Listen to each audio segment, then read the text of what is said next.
127ನೇ ಕೀರ್ತನೆ. ಯೆಹೋವನು ಮನೆ ಕಟ್ಟದಿದ್ದರೆ ಅದನ್ನು ಕಟ್ಟುವವರು ಕಷ್ಟಪಡುವುದು ವ್ಯರ್ಥ.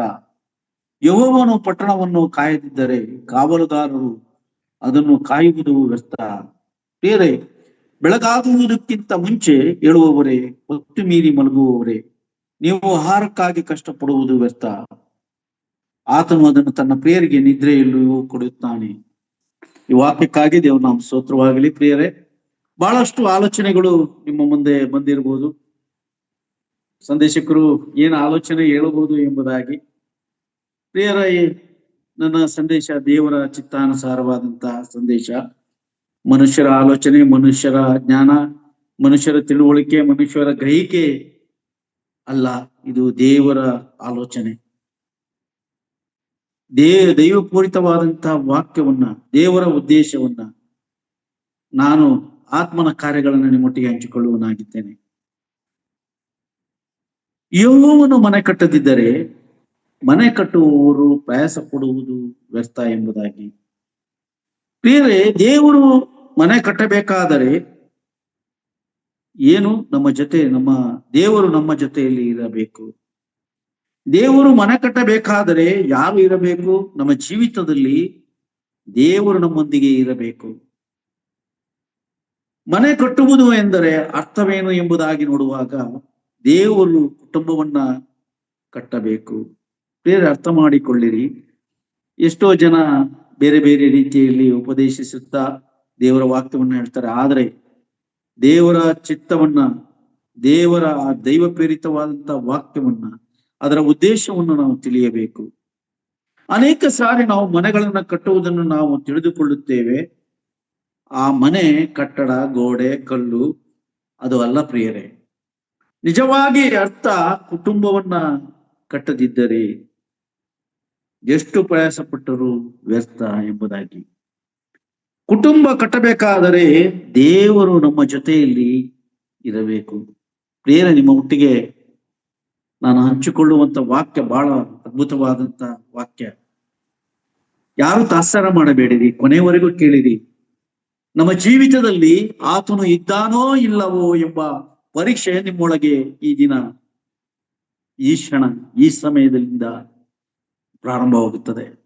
ಪ್ರತಿಯೊಬ್ಬ ವಿಶ್ವಾಸಿಗೂ ನಮ್ಮ ಜೀವಿತದಲ್ಲಿ ಆತನು ಇದ್ದಾನೋ ಇಲ್ಲವೋ ಎಂಬುದಾಗಿ ತಿಳಿದುಕೊಳ್ಳಬೇಕು. ಲೋಕದಲ್ಲಿ ಎಷ್ಟೋ ಪ್ರಸಂಗಗಳಿವೆ, ಕುಟುಂಬದ ವಿಷಯದಲ್ಲೂ ಇದೆ. ಆದರೆ ಕೀರ್ತನೆಗಾರನು ಯಾರಾಗಿದ್ದಾನೆ? ಕೀರ್ತನೆಗಾರನು, ನಾವು ಆ ಕೀರ್ತನೆಗಾರನ ಪರಿಚಯವನ್ನು ನೋಡುವಾಗ ಅಲ್ಲಿ ತಲೆಬರಹ ಹೀಗೆ ಬರೆಯಲ್ಪಟ್ಟಿದೆ: ಯೆಹೋವನ ಕೃಪೆಯಿಂದಲೇ ಕೃತಜ್ಞರಾಗುವೆವು. ಯಾತ್ರಾ ಗೀತೆ ಸೊಲೊಮೋನದು. ಬೇರೆ 120ನೇ ಕೀರ್ತನೆಯಿಂದ 134ನೇ ಕೀರ್ತನೆ, ಅದು ಯಾತ್ರಾ ಪರವಾಗಿ ಯೆರೂಸಲೇಮಿಗೆ ಹೋಗುವಂತಹ ಭಕ್ತನು ಆ ಮನೆಯನ್ನ ಬಿಟ್ಟು ಆತನು ಆಲಯಕ್ಕೆ ಹೋಗುವಾಗ ಆತನು ತಿಳಿಸುವಂಥದ್ದು. ಪ್ರಿಯರೇ, ಆತನು ವರ್ಷಕ್ಕೆ 3 ಬಾರಿ ಯೆರೂಸಲೇಮ್ ಪಟ್ಟಣಕ್ಕೆ, ದೇವಾಲಯಕ್ಕೆ ಆರಾಧನೆಗೆ ಹೋಗಬೇಕಾಗಿತ್ತು. ಮನೆ ಕಾಯುವುದಕ್ಕೂ ಮನೆ ನೋಡಿಕೊಳ್ಳುವುದಕ್ಕೂ ಯಾರು ಇರುತ್ತಿರ್ಲಿಲ್ಲ. ಹಾಗಾಗಿ ಈ ವ್ಯಕ್ತಿ, ಆ ಕೀರ್ತನೆಗಾರ ಭಯಪಟ್ಟು ಆತನ ಹೇಳ್ತಾನೆ. ಆದರೆ ಈ ಕೀರ್ತನೆ ಬರೆದಂತವನು ಸರ್ವಜ್ಞಾನಿಯಾದಂತ ಸೊಲೊಮೋನನ ವಿಷಯದಲ್ಲಿ ದೇವರ ಚಿತ್ತ. ಪ್ರಿಯರೇ, ಮನೆ ಕಟ್ಟುವವರು ಯಾರು? ದೇವರು ಮನೆ ಕಟ್ಟುವುದು ಅದು ಆಶೀರ್ವಾದ. ದೇವರು ಹೇಗೆ ಕೊಟ್ಟುತ್ತಾನೆ ಎಂಬುದಾಗಿ 127ನೇ ಇದರಲ್ಲಿ ಬರೆಯಲ್ಪಟ್ಟಿದೆ. ದೇವರು ಮನೆ ಕಟ್ಟಬೇಕು. ಯಾಕೆ ಈ ಮಾತು ಹೇಳಿದರು ಎಂಬುದಾಗಿ ಸೊಲೊಮೋನನು ಹೇಳಿರುವುದು ಕಟ್ಟಡದ ಮನೆಯಲ್ಲ ಪ್ರಿಯರೇ. ಇವತ್ತು ಎಷ್ಟೋ ಜನ ಮನೆಯಿಂದ ಈ ಶರೀರ ಎಂಬ ಗುಡಾರ, ಈ ಲೋಕಯಾತ್ರೆ, ಬೇರೆ ಅನೇಕ ಆಲೋಚನೆಗಳು, ದೇವರ ಆಲೋಚನೆಗಳು ನಾವು ನಿಮ್ಮೊಟ್ಟಿಗೆ ಹಂಚಿಕೊಳ್ಳುತ್ತೇನೆ. ಇಲ್ಲಿ ಮಾತನ್ನು ಹೇಳುತ್ತಿರುವ ವ್ಯಕ್ತಿ ಜೀವಿತಗಳನ್ನ, ಕುಟುಂಬವನ್ನ ಕಟ್ಟುವುದು ಯಾರು ಎಂಬುದಾಗಿ ನೋಡುವಾಗ ಆ ದೇವರು. ದೊಡ್ಡ ದೊಡ್ಡ ಮನೆಗಳನ್ನ ನಾವು ನೋಡುತ್ತೇವೆ, ಬಂಗಲೆಗಳನ್ನ ನೋಡುತ್ತೇವೆ, ದೊಡ್ಡ ದೊಡ್ಡ ಸ್ಲ್ಯಾಬ್ ಅಂತಸ್ತಿನ ಮನೆಗಳನ್ನ ಈ ಲೋಕದಲ್ಲಿ ನೋಡುತ್ತೇವೆ. ಕಳೆದ ವಾರ ನಾನು ಹೇಳಿದ್ದೆ, ದೊಡ್ಡ ಮನೆಯನ್ನ ಕಟ್ತೇವೆ, ಅದರ ಮುಂದೆ 4 ಕಾರುಗಳನ್ನಿಟ್ಟಾಗ ಅದು ಮನೆ ಎನಿಸಿಕೊಳ್ಳುವುದಿಲ್ಲ, ಗ್ಯಾರೇಜ್. ದೊಡ್ಡ ಮನೆಯಲ್ಲಿ 4 ಕೋಣೆಗಳಿವೆ, 4 ನಾಯಿಗಳಿವೆ, 4 ಪಕ್ಷಿಗಳು ಮನೆ ಮುಂದೆ ಕೂಗಾಡ್ತವೆ. ಆದ್ರೆ ಇವತ್ತು 4 ನಾಯಿಗಳು ಬೆಡ್ರೂಮ್ ನಲ್ಲಿ ಇವೆ. ಅದು ಮನೆ ಎನಿಸಿಕೊಳ್ಳುವುದಕ್ಕೆ ಸಾಧ್ಯವಿಲ್ಲ ಎಂದು ಕಳೆದ ಸಂಧಿಕೆಯಲ್ಲಿ ನಾನು ಹೇಳಿದ್ದೇನೆ. ಅದು ಮೃಗಾಲಯ ಆಗುವುದಕ್ಕೆ ಸಾಧ್ಯ. ಮನೆಯನ್ನ, ಕುಟುಂಬವನ್ನ ಕಟ್ಟಬೇಕಾದಂಥವನು ನನ್ನ ಕರ್ತನಾದ ಯೇಸು ಕ್ರಿಸ್ತನು. ದೇವರು ಮನೆಯನ್ನ ಕಟ್ಟಬೇಕು. ನಮ್ಮಲ್ಲಿ ಜ್ಞಾನ, ಅಂತಸ್ತು, ಐಶ್ವರ್ಯ, ಘನ ಪದವಿ, ನಮ್ಮ ಎಲ್ಲಾ ಚಾಣಕ್ಷತೆ ಇದ್ದರೂ ಏನು ಪ್ರಯೋಜನ ಇಲ್ಲ. ನಮ್ಮ ಮನೆಯನ್ನ ಕಟ್ಟಬೇಕಾದದ್ದು ಹೆಂಡತಿ, ಕುಟುಂಬ, ಮಕ್ಕಳು ಒಂದೇ ಮಾತು ಕೇಳುವರಾಗಿರಬೇಕು. ಆತನ ಮಾತಿಗೆ ವಿಧೇಯರಾಗಿ ಆ ಕುಟುಂಬದಲ್ಲಿ, ಪ್ರಿಯರೇ, ಎಷ್ಟೋ ಕುಟುಂಬದಲ್ಲಿ ಗಂಡ ಹೆಂಡತಿ ಮಾತಿಲ್ಲದೆ ವರ್ಷಗಳೇ ಕಳೆದಿವೆ. ತಂದೆ ತಾಯಿಗಳನ್ನ ಪ್ರೀತಿಸದೆ ದಾಸರು ಮಾಡುವಂತ ಮಕ್ಕಳು ಈ ದಿನಮಾನಗಳ ವಿಶ್ವಾಸಿ ಜೀವಿತದಲ್ಲಿ ಇದೆ. ನಾನು ಅನ್ಯರ ಬಗ್ಗೆ ಆಗ್ಲಿ, ನಾನು ವಿಶ್ವಾಸಿಯವರ ವಿಷಯದಲ್ಲಿ ಮಾತ್ರ ಮಾತಾಡುವನಾಗಿದ್ದೇನೆ. ನಾವು ಹೊರಗಿನ ಪ್ರಪಂಚವನ್ನು ನೋಡುವಾಗ ಎಲ್ಲರೂ ದಾರಿ ತಪ್ಪಿ ಹೋಗಿದ್ದಾರೆ. ಪ್ರಿಯರೇ, ದೇವರು ಹೇಳುತ್ತಿರುವುದು ಏನು ಗೊತ್ತೇ? ಗಂಡ ಹೆಂಡತಿ ಮಕ್ಕಳನ್ನು ಒಟ್ಟಾಗಿ ಕಟ್ಟದಿದ್ದರೆ ಎಷ್ಟೇ ಪ್ರಯತ್ನ ಪಟ್ಟರೂ ಆ ಕುಟುಂಬ ಮನೆ ಆಗಲಿಕ್ಕೆ ಸಾಧ್ಯವಿಲ್ಲ. ಕುಟುಂಬದ ಮನಸ್ಸು ಒಂದಾಗಿ ಕೂಡಿಸುವುದು. ದೇವರು ತನ್ನ ಕುಟುಂಬವನ್ನ ಕಟ್ಟಬೇಕಾದರೆ ಏನು ಮಾಡಬೇಕು? ಬೇರೆ ಸತ್ಯವೇದದಲ್ಲಿ ಕುಟುಂಬಗಳನ್ನು ಕಟ್ಟಿದಂತ ಮಾತುಗಳು, ಕುಟುಂಬವನ್ನ ಕಟ್ಟಿದಂತ ವ್ಯಕ್ತಿಗಳು ಜೀವಿತವನ್ನ ನಿಮ್ಮೊಟ್ಟಿಗೆ ನಾನು ಹಂಚಿಕೊಳ್ಳುವನಾಗಿದ್ದೇನೆ. ನಮ್ಮ ಮಧ್ಯೆ ಯಾರಾದರೂ ವಾಕ್ಯವನ್ನು ಓದುವುದಾದರೆ, ಬೇರೆ ಇದು ದೇವರ ವಾಕ್ಯ, ಮನುಷ್ಯರ ಮಾತಲ್ಲ. ಹಾಗಾಗಿ ನಾನು ನಿಮ್ಮೊಟ್ಟಿಗೆ ಹೇಳ್ತೇನೆ. ಆದಿಕಾಂಡ 21ನೇ ಅಧ್ಯಾಯ 22ನೇ ವಚನವನ್ನ ಯಾರಾದರೂ ಸಿಕ್ಕಿದ್ರೆ ಓದ್ರಿ ಪ್ರಿಯರೇ. ಆದಿಕಾಂಡ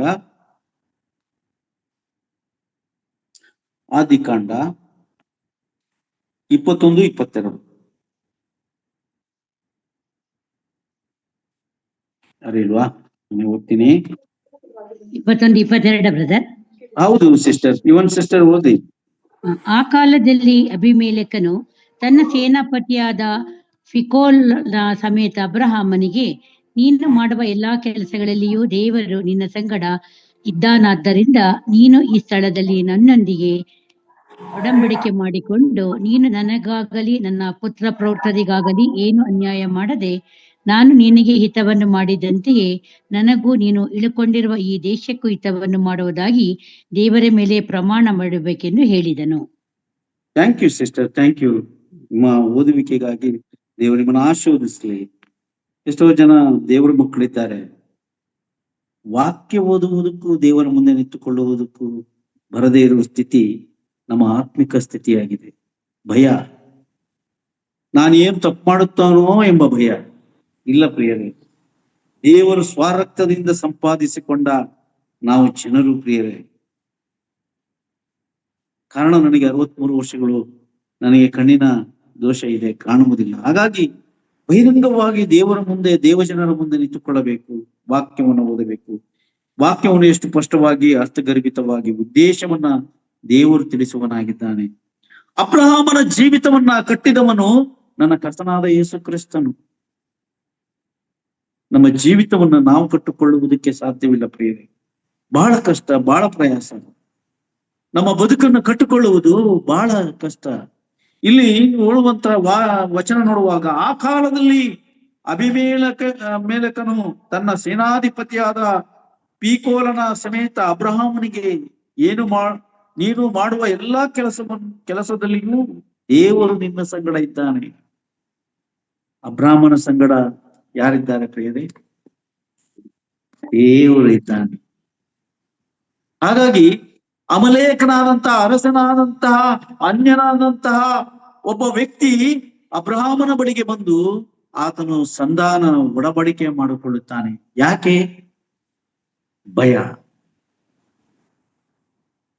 ಬೇರೆ ದೇವರು ನಮ್ಮೊಟ್ಟಿಗಿರುವುದಾದ್ರೆ ಅನ್ಯರು ಸಹ ಭಯ ಪಡುತ್ತಾರೆ. ಇವತ್ತು ಕ್ರೈಸ್ತಿಯ ಗೋಳದಲ್ಲಿ ಅನ್ಯರು ನೋಡಿ ಕ್ರೈಸ್ತರು ಓಡುವವರಿದ್ದಾರೆ, ಭಯ ಪಡುವವರಿದ್ದಾರೆ. ಕಾರಣ ದೇವರು ಅವರಲ್ಲಿಲ್ಲ. ಪ್ರಿಯರೇ, ದೇವರು ನಮ್ಮೊಟ್ಟಿಗೆ ಇರಬೇಕು, ದೇವರು ನಮ್ಮೊಟ್ಟಿಗೆ ನಡೆಯಬೇಕು, ದೇವರು ನಮ್ಮ ಜೀವಿತವನ್ನ ಕಟ್ಟಬೇಕು, ದೇವರು ತನ್ನ ಮನೆಯನ್ನ ಕಟ್ಟಬೇಕು, ತನ್ನ ಕುಟುಂಬವನ್ನ ಕಟ್ಟಬೇಕು. ಯೆಹೋವನು ಮನೆ ಕಟ್ಟದಿದ್ದರೆ ಮನುಷ್ಯರು ಮನೆ ಕಟ್ಟುವುದಕ್ಕೆ ಪ್ರಯಾಸ ಪಡುವುದು ವ್ಯರ್ಥ ಎಂಬುದಾಗಿ. ಪ್ರಿಯರೇ, ನಿಜವಾದಂತ ಗುಡಾರ ಇದಾಗಿದೆ. ಪ್ರಿಯರೇ, ದೇವರು ಹೇಳ್ತಾನೆ, ದೇವದರ್ಶನ ಗುಡಾರನ್ನು ಕಟ್ಟುವಾಗ ನಾನು ನಿಮ್ಮೊಟ್ಟಿಗೆ ವಾಸಿಸಬೇಕು ಎಂಬುದಾಗಿ. ದೇವ ದರ್ಶನ ಗುಡಾರದಿಂದ ಆತನು ಮನುಷ್ಯನಲ್ಲಿ ವಾಸಿಸುವುದಕ್ಕೆ ಆತ ಈ ಲೋಕಕ್ಕೆ ಬಂದಂತವನು. ಪ್ರಿಯರೇ, ನಾವು ಇನ್ನೊಂದು ವಚನವನ್ನ ನೋಡುವ. ಮೊದಲನೇ ವ್ಯಕ್ತಿ ಅಬ್ರಹಾಮನು. ಮೊದಲನೇ ವ್ಯಕ್ತಿ ನಾವು ನೋಡ್ತೇವೆ, ಅಬ್ರಹಾಮನ ಮಗನಾದಂತ ಇಸಾಕನು. 26-27 ಓದಿ ಸಿಸ್ಟರ್. ಆದಿಕಾಂಡ 26-27. ನೀವು ನನ್ನನ್ನು ದ್ವೇಷಿಸಿ ನಿಮ್ಮ ಬಳಿಯಿಂದ ಕಳುಹಿಸಿ ಬಿಟ್ಟರಲ್ಲ, ಈಗ ನನ್ನ ಬಳಿಗೆ ಯಾಕೆ ಬಂದಿರಿ ಎಂದು ಅವರನ್ನು ಕೇಳಿದ್ದಕ್ಕೆ ಅವರು, ಯೆಹೋವನು ನಿನ್ನ ಸಂಗಡ ಇದ್ದಾನೆ ಎಂದು ನಮಗೆ ಸ್ಪಷ್ಟವಾಗಿ ಕಂಡು ಬಂದದ್ದರಿಂದ ನೀನು ನಾವು ಒಬ್ಬರಿಗೊಬ್ಬರು ಪ್ರಮಾಣ ಪೂರ್ವಕವಾಗಿ ಒಡಂಬಡಿಕೆ ಮಾಡಿಕೊಳ್ಳೋಣವೆಂದು ಆಲೋಚಿಸಿದೆವು. ಸಿಸ್ಟರ್ 19ರಿಂದ ಓದಿ ಸಿಸ್ಟರ್. 26-19. ಇಸಾಕನ ಸೇವಕರು ತಗ್ಗಿನಲ್ಲಿ ಅಗಿಯುವಾಗ ಅವರ ನೆಲೆ ನೀರಿನ ಬಾವಿಯು ಸಿಕ್ಕಿತು. ಗೆರಾರಿನ ದನ ಕಾಯುವವರು ಬಂದು ಆ ನೀರು ತಮ್ಮದು ಎಂದು ಹೇಳಿ ಇಸಾಕನ ದನ ಕಾಯುವವರ ಸಂಗಡ ಜಗಳವಾಡಿದ್ದರಿಂದ ಇಸಾಕನು ಆ ಬಾವಿಗೆ ಏಸೆಕ್ ಎಂದು ಹೆಸರಿಟ್ಟನು. ತರುವಾಯ ಅವನ ಜನರು ಬೇರೊಂದು ಬಾವಿಯನ್ನು ತೋಡಿದಾಗ ಆ ದೇಶದವರು ಅದಕ್ಕಾಗಿಯೂ ಜಗಳವಾಡಿದ್ದರಿಂದ ಅವನು ಅದಕ್ಕೆ ಸಿಟ್ನಾ ಎಂದು ಹೆಸರಿಟ್ಟನು. ಅವನು ಅಲ್ಲಿಂದ ಹೊರಟು ಮತ್ತೊಂದು ಬಾವಿಯನ್ನು ಅಗಿಸಿದಾಗ ಅದರ ವಿಷಯದಲ್ಲಿ ಯಾರೂ ಜಗಳವಾಡದೆ ಹೋದದ್ದರಿಂದ ಅವನು, ಈಗ ಯೆಹೋವನು ನಮಗೋಸ್ಕರ ಸ್ಥಳ ಮಾಡಿದ್ದಾನಾದ್ದರಿಂದ ಅಭಿವೃದ್ಧಿಯಾಗುವೆವು ಎಂದು ಹೇಳಿ ಅದಕ್ಕೆ ರೆಹೋಬೋತ್ ಎಂದು ಹೆಸರಿಟ್ಟನು. Thank you sister. 26 ಓದಿ ಸಿಸ್ಟರ್. 26. ಅಲ್ಲಿಯೂ ಅವನ ಸೇವಕರು ಬಾವಿಯನ್ನು ಅಗಿದರು. ಆ ಸಮಯದಲ್ಲಿ ಅಬೀಮೆಲೆಕನು ತನ್ನ ಮಂತ್ರಿಯಾದ ಹೌಜ್ಞತನವನ್ನು ಸೇನಾಧಿಪತಿಯಾದ ಫಿಕೋಲನನ್ನು ಸಂಗಡ ಕರೆದುಕೊಂಡು ಗೆರಾಯಿನಿಂದ ಇಸಾಕನ ಬಳಿಗೆ ಬರಲು, ಇಸಾಕನು, ನೀವು ನನ್ನನ್ನು ದ್ವೇಷಿಸಿ ನಿಮ್ಮ ಬಳಿಯಿಂದ ಕಳುಹಿಸಿ ಬಿಟ್ಟರಲ್ಲ, ಈಗ ನನ್ನ ಬಳಿಗೆ ಯಾಕೆ ಬಂದಿರಿ ಎಂದು ಅವರನ್ನು ಕೇಳಿದ್ದಕ್ಕೆ ಅವರು, ಯೆಹೋವನು ನಿನ್ನ ಸಂಗಡ ಇದ್ದಾನೆ ಎಂದು ನಮಗೆ ಸ್ಪಷ್ಟವಾಗಿ ಕಂಡು ಬಂದದ್ದರಿಂದ ನೀನು ನಾವು ಒಬ್ಬರಿಗೊಬ್ಬರು ಪ್ರಮಾಣ ಪೂರ್ವಕವಾಗಿ ಒಡಂಬಡಿಕೆ ಮಾಡಿಕೊಳ್ಳೋಣವೆಂದು ಆಲೋಚಿಸಿದರು. Thank you sister. ಬಹಳ ಸ್ಪಷ್ಟವಾದಂತಹ ಪ್ರೇರೆ ಸೇರಿ ಬಂದಂತ ಸುಮಾರು 15 ಕುಟುಂಬವನ್ನು, ಈ ಕುಟುಂಬದ ಒಂದು ಸಂದೇಶವನ್ನ ನೀವು ಆಲಿಸಬೇಕು. ಪ್ರತಿಯೊಬ್ಬರು ಮಕ್ಕಳು, ಸ್ತ್ರೀಯರು, ಸೋದರ ಸೋದರಿಯರು, ಹಿರಿಯರು ಎಲ್ಲರೂ ನಾವು ಗಮನಿಸಬೇಕಾದಂತ ಈ ಸಂದೇಶ ಪ್ರಿಯರೇ. ಇಲ್ಲಿ ಒಂದು ಮಾತು ಪಡೆಯಲ್ಪಟ್ಟಿದೆ. ಏನು ಮಾತು ಪಡೆಯಲ್ಪಟ್ಟಿದ್ದ ಅಂದ್ರೆ, ದೇವರು ನಿನ್ನ ಸಂಗಡ ಇರುವುದರಿಂದ ನಾವು ನಿನ್ನ ಬಳಿಗೆ ಬಂದಿದ್ದೇವೆ. ಪ್ರಿಯರೇ, ದೇವರು ಇಸಾಕನೊಟ್ಟಿಗೂ ಅಬ್ರಹಾಮನೊಟ್ಟಿಗೆ ಇರುವುದರಿಂದ ಅವರು ಮಾಡುವಂತ ಕೆಲಸ ಕಾರ್ಯಗಳಲ್ಲಿ ಎಲ್ಲವೂ ಅವರನ್ನ ಉನ್ನತಿಗೆ ನಡೆಸಿದ ನಿಮಿತ್ತವಾಗಿ ಅನ್ಯರು ಅವರನ್ನು ನೋಡಿ ಸಾಕ್ಷಿ ಹೇಳಿದರು. ಅವರು ಹೆದರಿದರು. ಅಬ್ರಹಾಮನ ನೋಡಿ ಹೆದರಿದರು, ಇಸಾಕನನ್ನು ನೋಡಿ ಹೆದರಿದರು. ಬೇರೆ ಯಾರ ಮಾತು ಹೇಳ್ತಾರೆ? ಅಬೀಮೆಲೆಕನು ಒಬ್ಬ, ಅಂದರೆ ರಾಜನು, ಅಬ್ರಹಾಮನೊಟ್ಟಿಗೆ ಒಡಂಬಡಿಕೆ ಮಾಡಿಕೊಳ್ಳುತ್ತಾನೆ. ಏನಂತ? ನೀನು ಈ ಸ್ಥಳದಲ್ಲಿ ಅಬೀಮೆಲೆಕನ ಮೂಲಕವಾಗಿ ದೇವರು ನಿನ್ನ ಸಂಗಡ ಇದ್ದಾನೆ ಎಂಬುದಾಗಿ. 26 ಹೇಳ್ತಾನೆ, ಅಬ್ರಹಾಮನ ಜೊತೆಯಲ್ಲಿ ಯಾವಿದ್ದಾನೆಂದು ಯಾರಿಗೆ ಗೊತ್ತಾಯಿತು? ಆ ಅರಸನಾದ ಅಬೀಮೆಲೆಕನ ಅರಸನು. ಪ್ರಿಯರೇ, ಆತನು ಅನ್ಯನು. ಇಸಾಕನ ಸಂಗಡ ದೇವರು ಇದ್ದಾನೆಂದು ಯಾರಿಗೆ ಗೊತ್ತಾಯಿತು? ಅಬ್ರಹಾಮನ ಜೊತೆಯಲ್ಲಿ, ಇಸಾಕನ ಜೊತೆಯಲ್ಲಿ ದೇವರು ಇದ್ದಾನೆಂದು ಯಾರಿಗೆ ಗೊತ್ತಾಯಿತು? ಅನ್ಯರಿಗೆ ಗೊತ್ತಾಯಿತು. ಪ್ರಿಯರೇ, ಇದರ ಅರ್ಥ ಏನು ಎಂದು ಗೊತ್ತಾ? ನಮ್ಮನ್ನೇ ನಮ್ಮ ಮನೆಯನ್ನ ದೇವರು ಕಟ್ಟಬೇಕಾದರೆ ದೇವರು ನಮ್ಮ ಜೊತೆಯಲ್ಲಿ ಇರಬೇಕು. ದೇವರು ಇಲ್ಲದೆ ನಮ್ಮ ಮನೆಯನ್ನು ಕಟ್ಟುವುದಂದರೆ ದೇವರು ನಮ್ಮ ಜೊತೆಯಲ್ಲಿ ಇದ್ದರೆ ಮಾತ್ರ ಸಾಧ್ಯ ಪ್ರಿಯರೇ. ದೇವರು ನಮ್ಮ ಜೊತೆಯಲ್ಲಿ ಇಲ್ಲ ಅಂದರೆ ಎಷ್ಟೋ ಪ್ರಯತ್ನ ಪಟ್ಟರು ಅದು ವ್ಯರ್ಥ ಎಂಬುದಾಗಿ ಜ್ಞಾನಿಯಾದಂತ ಸೊಲೊಮೋನನ ಜೀವಿತವನ್ನು ನೋಡುವಾಗ ಆತನು ಏನೆಲ್ಲ ವೈಭವನ್ನ ಕಟ್ಟಿ ಅನುಭವಿಸಿ ಎಲ್ಲವೂ ಸಮಸ್ತವೂ ವ್ಯರ್ಥ. ಆತನಿಗೆ 1000 ಹೆಂಡ ಉಪಪತ್ನಿಯರು, 700 ಪ್ಲಸ್ 300 ಪತ್ನಿಯರೊಡನಿದ್ದನು. ಆತನು 1000 ಮನೆಯನ್ನ ಅರಮನೆಯನ್ನ ಕಟ್ಟಿದಂತವನು. ಪ್ರೇರೆ ನಾವು ಎಷ್ಟು ಪ್ರಯತ್ನ ಪಟ್ಟರೂ ಅದು ಫಲ ಆಗುವುದಿಲ್ಲ, ಅಭಿವೃದ್ಧಿ ಆಗುವುದಿಲ್ಲ. ದೇವರು ನಮ್ಮೊಟ್ಟಿಗೆ ಇರಬೇಕು ನಮ್ಮ ಜೀವಿತದಲ್ಲಿ. ಆತ್ಮೀಯ ಸೋದರ ಸೋದರಿಯರೇ, ನಮ್ಮ ಜೀವಿತ, ನಮ್ಮ ಮನೆಯನ್ನ ಯೇಸು ಸ್ವಾಮಿ ಕಟ್ಟುತ್ತಾ ಇದ್ದಾನ? ನಮ್ಮ ಜೀವಿತದಲ್ಲಿ ಆತನು ಇದ್ದಾನ? ಪ್ರೇರೆ ನಮಗೆ ಅದು ಗೋಚರವಾಗುವುದಿಲ್ಲ, ಅನ್ಯರಿಗೆ ಗೊತ್ತಾಗುತ್ತದೆ. ಪ್ರೇರೆ ನನ್ನ ಜೀವಿತದಲ್ಲೂ ಸಹಿತ ಅನುಭವ ಆಯಿತು. ಪ್ರಿಯರೇ, ಯಾವ ಗಣನೆಗೆ ಬಾರದಂತವನು ನಿಮ್ಮ ಮುಂದೆ ನಿಂತುಕೊಳ್ಳುವಂತ ಕೃಪೆ ನನಗೆ ಕೊಟ್ಟಿದ್ದಾನೆ.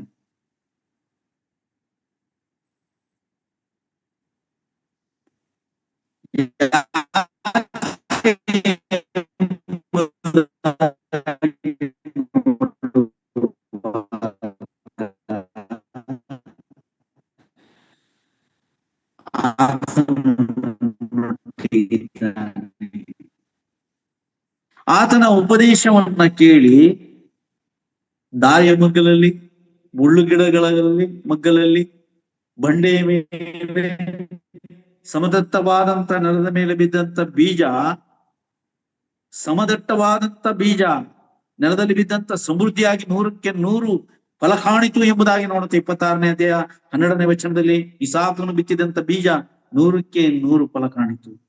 ಯಾರು ದೇವರಲ್ಲಿ ಆಶ್ರಯಿಸಿಕೊಂಡಿದ್ದಾರೋ, ದೇವರ ಆಜ್ಞೆಗಳನ್ನ, ದೇವರ ನಿಯಮಗಳನ್ನ, ಅವರ ಜೀವಿತವನ್ನ ಕಟ್ಟುತ್ತಾನೆ. ಪ್ರಿಯರೇ, ಸಂದೇಶ ಕೇಳುವಂತ ಈ ಕುಟುಂಬ, ನಿಮ್ಮ ಜೀವಿತದಲ್ಲಿ ಯೇಸು ಸ್ವಾಮಿ ಇದ್ದಾನ? ಆತನು ನಿಮ್ಮನ್ನು ನೀವು ಆಶ್ರಯಿಸಿಕೊಂಡಿದ್ದೀರಾ? ನಿಮ್ಮನ್ನೇ ಪ್ರಶ್ನೆ ಮಾಡಿಕೊಳ್ಳಿ. ನೀವು ಇದುವರೆಗೂ ಅದರ ಬಗ್ಗೆ ಯೋಚಿಸದೇ ಇರಬಹುದು. ಪ್ರಿಯರೇ, ಇನ್ನೂ 2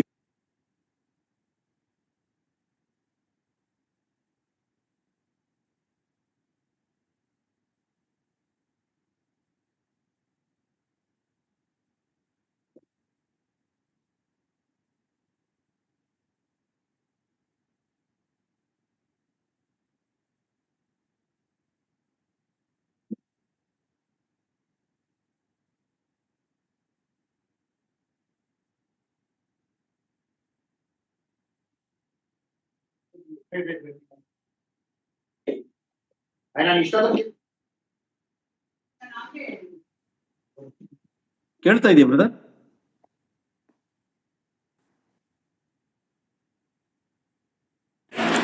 ನಿಮ್ದು ಕೇಳಿಸ್ತಾ ಇದೆ, ನಿಮ್ದೇನ್ ತೊಂದರೆ ಇಲ್ಲ. Okay brother, okay, thank you. ಇಸಾಕ ಅಬ್ರಾಹ್ಮನ ಜೊತೆಯಲ್ಲಿ ಯಾಕೆ ಒಡಂಬಡಿಕೆ ಮಾಡಿಕೊಂಡನು? ಒಡಂಬಡಿಕೆ ಅಂದರೆ ಏನು? ಒಪ್ಪಂದ. ಪ್ರಿಯವೇ, ನೀವು ಯಾಕೆ ತೊಂದರೆ ಅವರು ಒಡಂಬಡಿಕೆಯನ್ನ, ಒಪ್ಪಂದವನ್ನ ಯಾಕೆ ಮಾಡಿಕೊಂಡರು ಎಂಬುದಾಗಿ ನೋಡುವಾಗ ಇವರಿಂದ ಅವರಿಗೆ ಏನು ತೊಂದರೆ ಆಗಬಾರದು ಎಂಬುದಾಗಿ ಬೇರೆ 127ನೇ ಕೀರ್ತನೆಯ ಕೊನೆಯ ವಚನದಲ್ಲಿ ಬರೆಯಲ್ಪಟ್ಟಿದೆ. ಅದು ಏನು ಎಂಬುದಾಗಿ 127ನೇ ಕೀರ್ತನೆ ಕೊನೆಯ ವಚನ ಓದಿ ಸಿಸ್ಟರ್, ಇವನ್ ಸಿಸ್ಟರ್. ಊರ ಬಾಗಿಲಲ್ಲಿ ವೈರಿಗಳ ಸಂಗಡ ವ್ಯಾಜ್ಯವಾಡುವಾಗ ಅಂತವರು ಅಪಮಾನ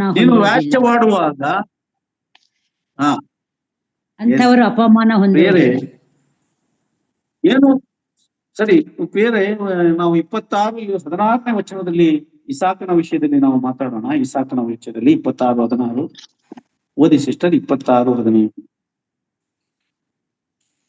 ಅವನ ತಂದೆಯಾದ ಅಬ್ರಹಾಮನ ಸೇವಕರು ಅಬ್ರಹಾಮನ ಕಾಲದಲ್ಲೇ ತೋಡಿದ್ದ ಬಾವಿಗಳನ್ನು ಫಿಲಿಸ್ತಿಯರು ಮಣ್ಣು ಹಾಕಿ ಮುಚ್ಚಿದ್ದರು.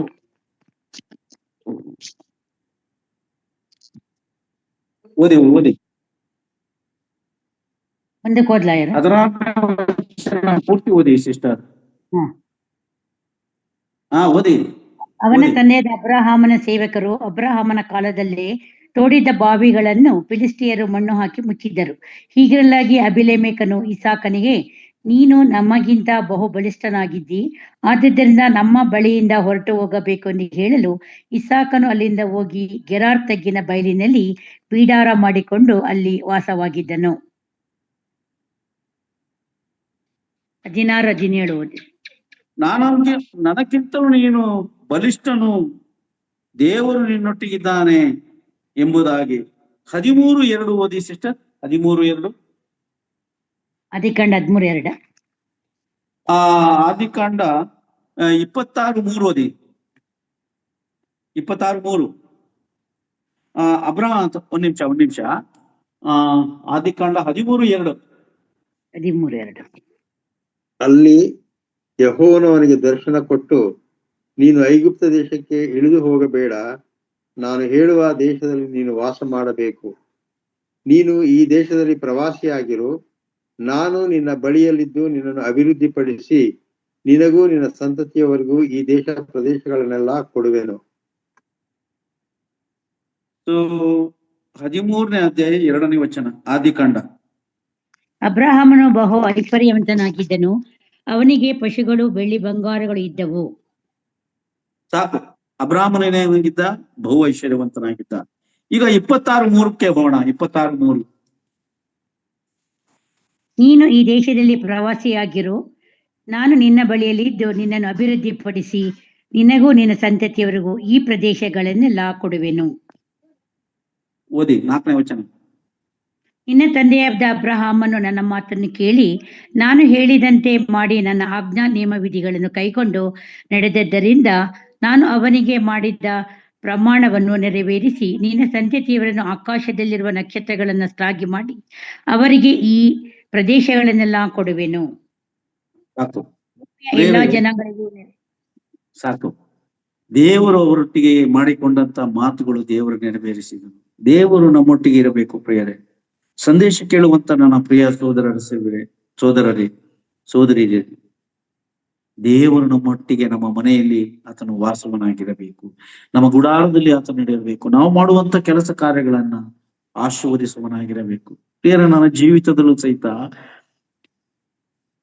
ನಾನು ಸಾಲ ಬಾಧೆಯಿಂದ ತಪ್ಪಿ ಹೋದಂತವನು, ಸಾಲವೇ ತೀರಿಸದೆ ಈ ಋಣವನ್ನ ತೀರಿಸೋದಕ್ಕೆ, ಸಾಲ ಕೊಟ್ಟವರ ಋಣವನ್ನ ತೀರಿಸೋದಕ್ಕೆ ಸತ್ತು ಹೋಗುವಂತ ಜೀವಿತ ನನ್ನದಾಗಿತ್ತು. ನಾನು ಕಣ್ಣೀರಿಂದ ಆತನಲ್ಲಿ ಪ್ರಾರ್ಥಿಸಿದೆ. ಪ್ರಿಯರೇ, 1 ವರ್ಷ ಅಲ್ಲ, 2 ವರ್ಷ ಅಲ್ಲ, 3 ವರ್ಷ ಅಲ್ಲ, ಸುಮಾರು ವರ್ಷಗಳಿಂದ ನಾನು ಆತನ ಮುಂದೆ ಕೈಚಾಚಿ ಬೇಡಿದವನಾದೆ. ದೇವರನ್ನು ಆಶ್ರಯಿಸಿಕೊಂಡೆ. ಇವತ್ತು ನಿಮ್ಮ ಮುಂದೆ ಪ್ರಸಂಗಕ್ಕೆ ಬಂದಿದ್ದೇನೆ. ಪ್ರಿಯರೇ, ಸಾಲ ಇಲ್ಲದವನಾಗಿ ನಿಮ್ಮ ಮುಂದೆ ನಿಂತಿದ್ದೇನೆ. ನನ್ನ ಕುಟುಂಬವನ್ನ, ನನ್ನ ಕಾರ್ಯವನ್ನ ಆಶೀರ್ವದಿಸುವನು ನನ್ನ ಕರ್ತನಾದ ಯೇಸು ಕ್ರಿಸ್ತನು. ಅಬ್ರಹಾಮನ ಜೀವಿತ, ಆತನ ಮಗನಾದ ಇಸಾಕನ ಜೀವಿತವನ್ನ ಆಶೀರ್ವದಿಸುವನು. ಅಬ್ರಹಾಮನ ಜೊತೆ ದಿನ ಬಂದು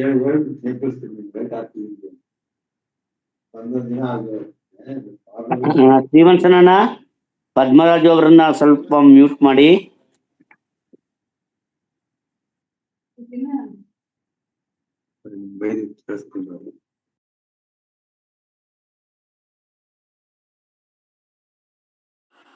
ಡಿಸೋಜ ಮಾತಾಡಿ.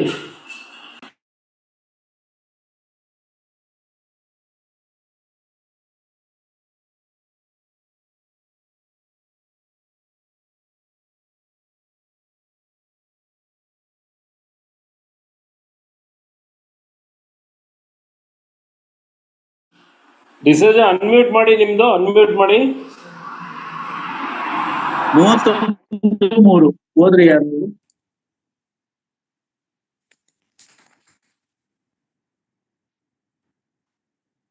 ಸಿಸ್ಟರ್ ಇಲ್ವಾ? ನಾನೇ ಓದ್ತೀನಿ. ಮತ್ತೆ ಯೆಹೋವನು ಅವನಿಗೆ, ನಿನ್ನ ತಂದೆ ತಾಯಂದರ ದೇಶಕ್ಕೂ ನಿನ್ನ ಬಂಧು ಬಳಗ ಬಳಿಗೂ ತಿರುಗಿ ಹೋಗು, ನಾನು ನಿನ್ನ ಸಂಗಡ ಇರುವೆನು ಎಂದು ಹೇಳಿದನು. ಪ್ರಿಯರೇ, ಇಸಾಕನೊಟ್ಟಿಗೆ ದೇವರು ಇದ್ದನು ಎಂಬುದಾಗಿ ನಾವು ನೋಡುತ್ತೇವೆ. ಇಲ್ಲಿ ಇಸಾಕನೊಟ್ಟಿಗೆ ಅಬ್ರಾಹ್ಮನೊಟ್ಟಿಗೆ ಇಸಾಕನ ಮಗನ ಯಾವ ದೇಶಕ್ಕೆ ಎಂಬುದಾಗಿ ನೋಡುವಾಗ, ಇಸಾಕನಿಗೆ ಹೋಗು, ನಾನು ನಿನ್ನ ದೇವರು, ಅಬ್ರಾಹ್ಮನ ದೇವರು, ಇಸಾಕನ ದೇವರು, ಯಾಕೋಬನ ದೇವರಾದಂತ ದೇವರು ಆತನನ್ನ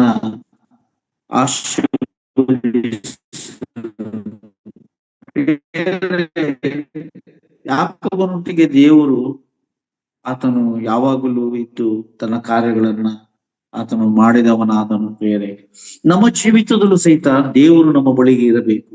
ಬೇರೆ ನಾವು ಎಷ್ಟೇ ಜ್ಞಾನವಂತರಾದರೂ, ತಿಳುವಳಿಕೆ ಉಳ್ಳವರಾದರೂ, ನಾವು ಎಷ್ಟೇ ಅನುಭವಿಸ್ತರಾದರೂ ದೇವರು ನಮ್ಮೊಟ್ಟಿಗೆ ಬದುಕುವುದಕ್ಕೆ ಸಾಧ್ಯವಿಲ್ಲ.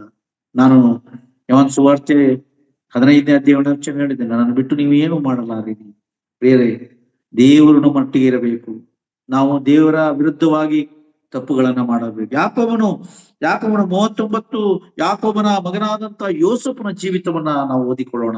ಇನ್ನೊಬ್ಬ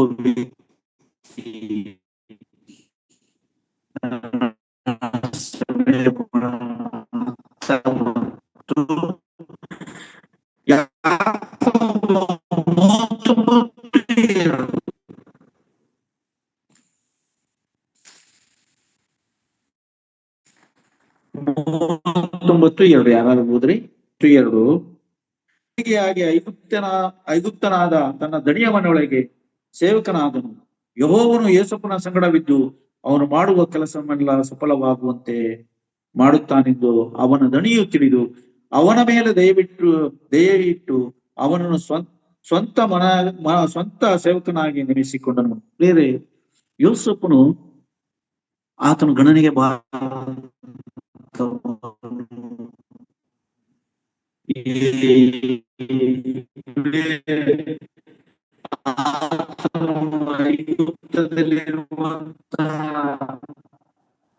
ಇವರಿಗೆ ಮಾರಲ್ಪಟ್ಟನು. ಆತನ ಜೀವಿತ ಹೇಗೆ ಬದಲಾಯಿತು?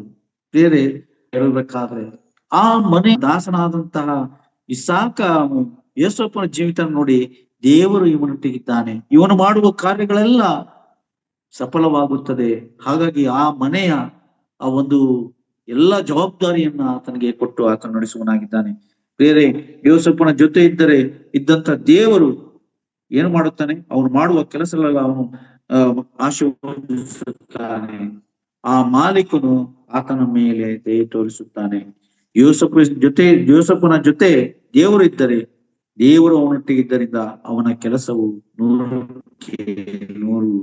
ಬೇರೆ ನಾವು ಇನ್ನು 39ನೇ ಅಧ್ಯಾಯ 20ನೇ ವಚನದಲ್ಲಿ ನೋಡುವಾಗ, ಸೆರೆಮನೆಯಲ್ಲಿರುವಂತಹ ಜೈಲಾದ ಅಧಿಕಾರಿಯೂ ಸಹಿತ ಆತನ ಮೇಲೆ ಕನಿಕರ ದಯೆ ತೋರಿಸಿದನು. ಬೇರೆ ನೋಡ್ರಿ, ಅದು 39-20. ಅವನನ್ನು ಇಳಿಸಿ ಅರಸನು ಸೆರೆಯವರನ್ನು ಕಟ್ಟಿ ಹಾಕಿಸುತ್ತಿದ್ದ ಸೆರೆಮನೆಯಲ್ಲಿ ಹಾಕಿಸಿದನು. ಅಲ್ಲಿ ಯೋಸೇಫನು ಸೆರೆಯಲ್ಲಿ ಇರಬೇಕಾಯಿತು. ಆದರೂ ಯೆಹೋವನು ಯೋಸೇಫನ ಸಂಗಡ ಇದ್ದು ಅವನ ಮೇಲೆ ಕೃಪೆಯನ್ನಿಟ್ಟು ಅವನಿಗೆ ಸೆರೆ ಯಜಮಾನನ ಬಳಿಯಲ್ಲಿ ದಯೆ ದೊರಕುವಂತೆ ಮಾಡಿದನು. ಸೆರೆಮನೆಯ ಯಜಮಾನನು ಸೆರೆಯಲ್ಲಿದ್ದವರೆಲ್ಲರನ್ನು ಯೋಸೇಫನ ವಶಕ್ಕೆ ಕೊಟ್ಟು ಬಿಟ್ಟನು. ಅಲ್ಲಿ ಮಾಡಬೇಕಾದದನ್ನೆಲ್ಲ ಯೋಸೇಫನೇ ಮಾಡಿಸಿದನು. ಯೆಹೋವನು ಅವನ ಸಂಗಡ ಇದ್ದು ಅವನು ನಡೆಸಿದ್ದೆಲ್ಲವನ್ನು ಕೈಗೂಡಿಸಿದ್ದರಿಂದ ಅವನ ವಶದಲ್ಲಿದ್ದ ಯಾವುದೊಂದರ ವಿಷಯದಲ್ಲಿಯೂ ಸೆರೆಮನೆಯ ಯಜಮಾನನು ಏನೂ ಚಿಂತಿಸಲಿಲ್ಲ. Thank you sister. ಯೋಸೇಫನ ಜೀವಿತ ನೋಡ್ರಿ, ಅವನು ಐಗುಪ್ತದಲ್ಲಿ ಸರ್ವಾಧಿಕಾರಿಯಾಗಿ ನಡೆದನು. ಕಾರಣ ದೇವರು ಆತನ ಸಂಗಡ ಇದ್ದಂತ. ಆ ಸೇವಕನ ಹೆಂಡತಿ ಆತನ ವಿಷಯದಲ್ಲಿ ದಿನಾಲು ಬಿಡಿಸ್ತಿದ್ರು, ನನ್ನೊಟ್ಟಿಗೆ ಸಂಗಮಿಸಿಕೋ ಎಂಬುದಾಗಿ. ಆದರೆ ಆತನು ಹೇಳುವಂತ ಮಾತು, ನನ್ನ ದೇವರಿಗೆ ವಿರುದ್ಧವಾಗಿ ನಾನು ಹೇಗೆ ಪಾಪ ಮಾಡಲಿ?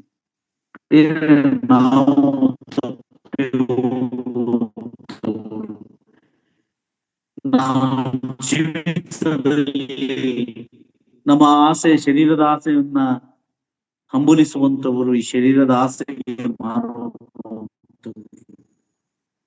ನಾವು ಎಷ್ಟೋ ತಪ್ಪುಗಳನ್ನ ಮಾಡಿದ್ದೇವೆ.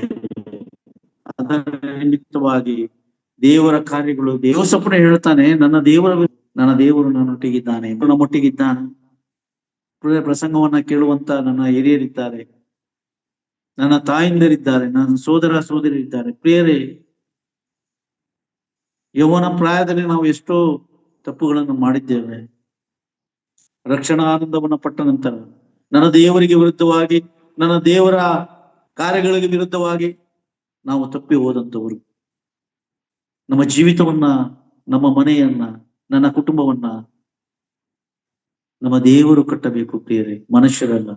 ನಾವು ಅದಕ್ಕೆ ಎಷ್ಟಾಗಿ ಪ್ರಯಾಸ ಪಟ್ಟಿದ್ದರು ಅದು ವ್ಯರ್ಥ ಎಂಬುದಾಗಿ ಅರಸನಾದಂತ ಸೊಲೊಮೋನನು ತಿಳಿಸುವನಾಗಿದ್ದಾನೆ. ಪ್ರಿಯರೇ, ನಾವು ಅದನ್ನು ಆಲೋಚನೆ ಮಾಡಬೇಕು. ನನ್ನ ದೇವರು ನನ್ನ ಜೊತೆಯಲ್ಲಿ ಇದ್ದಾನ, ದೇವರು ನಮ್ಮ ಜೊತೆ ಇದ್ದಾನ ಇಲ್ಲವಾ ಎಂಬುದಾಗಿ ನಾವು ಪರೀಕ್ಷಿಸಿಕೊಳ್ಳೋಣ.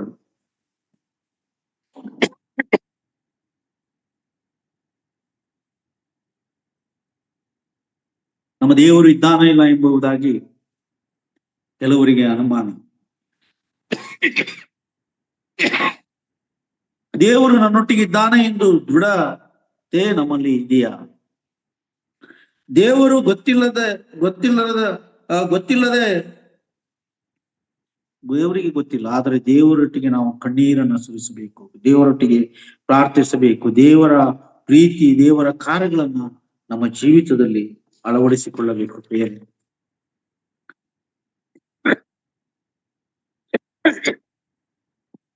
ಪ್ರಿಯರೇ, ಇವತ್ತು ಸಂದೇಶವನ್ನ ಕೇಳುವಂತ ನೀವೆಲ್ಲರೂ ಬಹಳ ಒಳ್ಳೆಯವರು. ಆದ್ರೆ ನಮ್ಮ ಜೀವಿತದಲ್ಲಿ ನಾವು ದೇವರಿಗೆ ಸ್ವೀಕರಿಸುವುದಕ್ಕೆ ನಾನು ಯೋಗ್ಯನ ಎಂಬುದಾಗಿ ನಮ್ಮಲ್ಲಿ ಪ್ರಶ್ನೆ ಇದೆ. ಬಹಳ ದುಃಖಪಟ್ಟೆ ನಾನು. ಯೆರೆಮೀಯನು 5ನೇ ವಚನದಲ್ಲಿ ಆತನು ಬಹಳ ಸ್ಪಷ್ಟವಾಗಿ ತಿಳಿಸುತ್ತಾನೆ. ಯೆರೆಮೀಯ ಪುಸ್ತಕ 1:5 ಓದಿ ಸಿಸ್ಟರ್. ಯೆರೆಮೀಯ ನಾನು ನಿನ್ನನ್ನು ಗರ್ಭದಲ್ಲಿ ರೂಪಿಸುವುದಕ್ಕೆ ಮುಂಚೆ ನಿನ್ನನ್ನು ತಿಳಿದಿದ್ದೆನು, ನೀನು ಉದರದಿಂದ ಬರುವುದಕ್ಕೆ ಮೊದಲೇ ನಿನ್ನನ್ನು ಪ್ರತಿಷ್ಠಿಸಿದ್ದೆನು.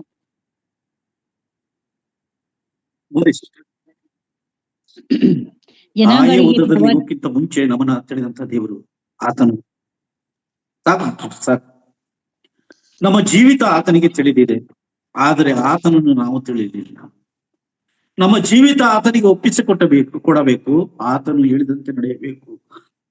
ಅಬ್ರಹಾಮನನ್ನು ಆಶೀರ್ವದಿಸಿದಂತ ದೇವರು, ಇಸಾಕನನ್ನ ಆಶೀರ್ವದಿಸಿದಂತ ದೇವರು, ಯಾಕೋಬನನ್ನು ಆಶೀರ್ವದಿಸಿದಂತ ದೇವರು, ಯೋಸೇಫನನ್ನು ಆಶೀರ್ವದಿಸಿದಂತ ದೇವರು,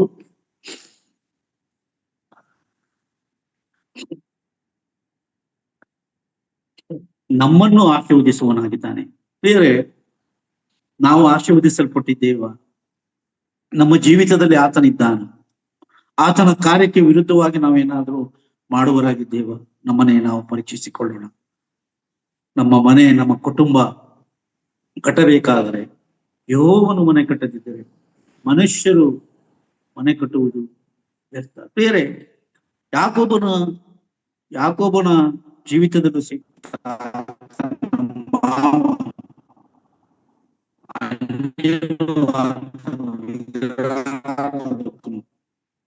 ಲಾಭ.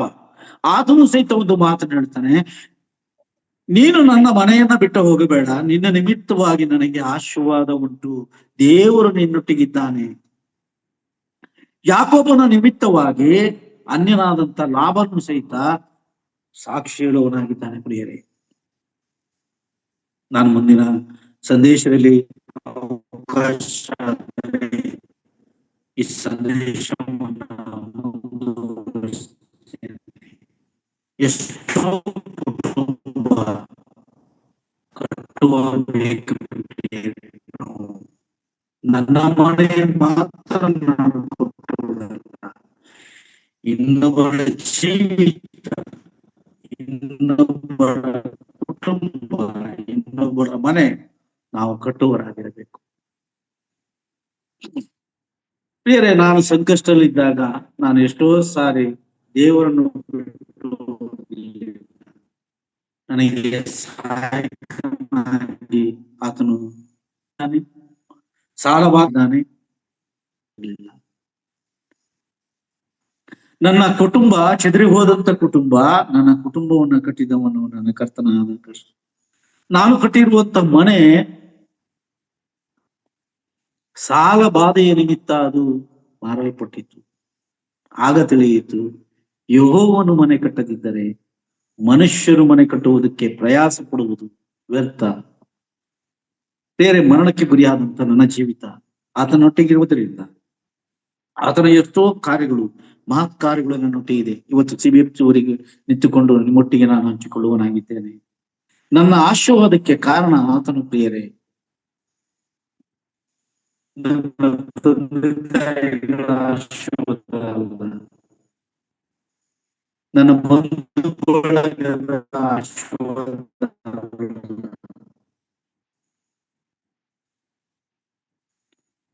ನಾನು ಮಾಡಿರುವಂತ ಕೆಲಸದ ನಿಮಿತ್ತ ನನಗೆ ಆಶೀರ್ವಾದ ಬರಲ್ಲ. ದೇವರಿಗೆ ಮೆಚ್ಚುಗೆಯಾಗಿ ನಮ್ಮನ್ನು ಆಶೀರ್ವದಿಸ್ತಾನೆ. ಹಾಗಾಗಿ ಆತನ ಮನೆಯಲ್ಲಿ ದೇವರ ವಾಕ್ಯ ಇರಬೇಕು. ಎಷ್ಟೋ ಸ್ತ್ರೀಯರು ಬರ್ತಾ ಇಲ್ಲ, ಎಷ್ಟೋ ಸೋದರರು ದೇವರ ವಾಕ್ಯ ಓದ್ತೇ ಇಲ್ಲ. ಕಾರಣ ಅನುದಿನ ನಾವು ಸತ್ಯವೇದವನ್ನು ಓದಬೇಕು. ಪ್ರತಿಯೊಬ್ಬ ದೇವಜನರ ವಿಶ್ವಾಸದ ಜೀವಿತವನ್ನ